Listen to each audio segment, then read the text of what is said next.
பேசினவன் ஒரு பாவி, ஆனா வச்சதோ மிகப்பெரிய விசுவாசம். அவர் சொன்னார், இஸ்ரவேலுக்குள்ளும் இப்பேற்பட்ட விசுவாச நான் காணவில்லை.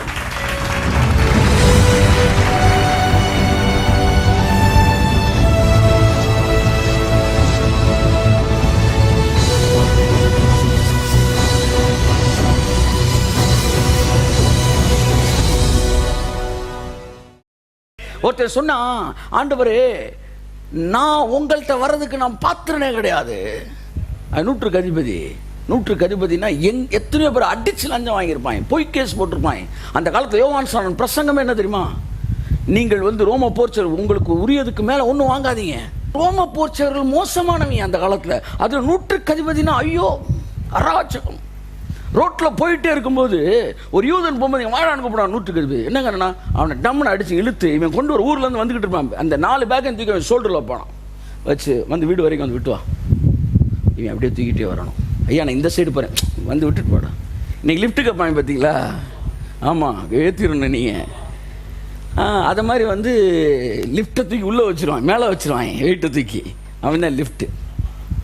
அப்போ என் சொன்னான், எங்கள் மேசியா வருவார், ஒரு நாள் உங்கள் கரங்களில் எங்களை விடுவிப்பார் அப்படின்னு சொல்லிட்டு நான் இயேசு வந்தார். வந்த உடனே சொன்னார், உன்னை 1 மைல் தூரம் கூப்பிட்டால் நீ 2 மைல் தூரம் போன. அவன் அதோட செத்துட்டான். இவரெல்லாம் மேசியான்ட்டான். அதுதான் ப்ராப்ளம். 1 மைல் தூரம் வர பலவந்தம் பண்ணாங்க. அவர் வந்தா விடுவிப்பார், 2 மைல் தூரம் போடா. சே, கையை தட்டுங்க அவருக்கு. இந்த இருதயம் அவன் நினைச்ச மாதிரி இயேசு இல்லை ஏற்றுக்க மாட்டேன். சில வசனம் நம்ம நினைச்ச மாதிரிலாம் ஏற்றுக்க மாட்டாங்க. அதுதான் இறுகிய மனது. இயேசு அவன் நினைச்ச மாதிரி இல்லை, அதெல்லாம் ஏற்றுக்க மாட்டேன்னா. என் அன்புக்குரியவர்களே, அந்த நூற்றுக்கு அதிபதி இயேசு எதை தேடுகிறார்? விசுவாசத்தை பார்க்க சொல்ல வரேன் நான். ஒரு பெண் கல்யாண வீட்டில் நகையை பார்க்குறா.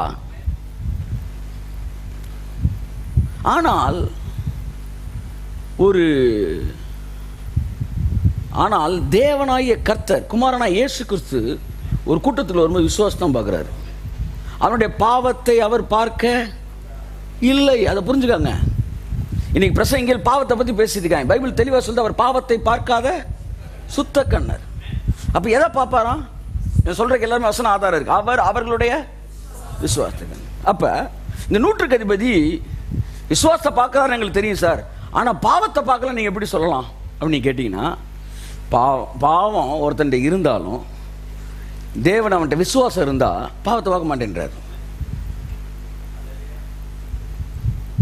நூற்றுக்கு அதிபதி பாவி. அவன் சொல்லிட்டான், நான் உங்கள் பக்கத்தில் நிற்க கூட தகுதி இல்லாதவன் சார், நீங்களும் தயவுசெய்து எங்கள் வீட்டுக்கு வந்துடாதீங்க. ஏன்னா நான் நீங்கள் கால் வைக்கிறதுக்கு நான் பாத்திரம் இல்லைண்ணா சார். அப்போ எவ்வளோ பெரிய பாவியா, எவ்வளோ பெரிய தாழ்மன்றெல்லாம் தூக்கி விட்டுருங்க, எவ்வளோ பெரிய பாவியாக இருந்திருப்பான்.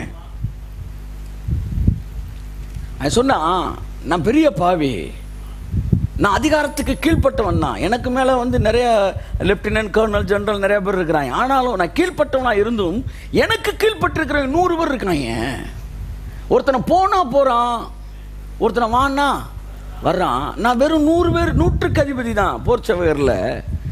நூற்றுக்கு அதிபதியான எனக்கே போகிறதுக்கும் வானா வர்றதுக்கும் வேலை பார்க்கறதுக்கு இவ்வளோ பேர் இருக்காங்கன்னா, அண்ட சராசரங்களை படைத்த பிதாவாகிய தேவனுடைய குமாரனாகிய உமக்கு போய் இதை முடியலான்னா நீ இருந்த இடத்துல ஒரு ஏஞ்சல் எனக்கு முடிச்சு விட்டு போயிடும் ஆண்டவரே.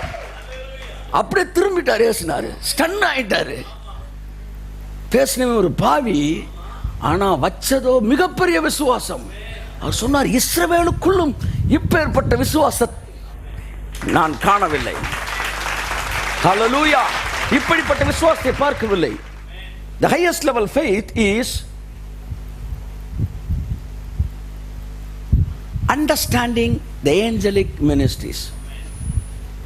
இன்னைக்கு காலையில் யோசித்தேன், ஏஞ்சலிக் மினிஸ்ட்ரிஸ், அதாவது தூதர்களுடைய வல்லமையையும் அவருடைய வேலையையும் நீங்கள் புரிந்து கொண்டு அதை செயலாற்றுவீர்கள் என்றால் அது விசுவாசத்தோட ஹையர் லெவல்.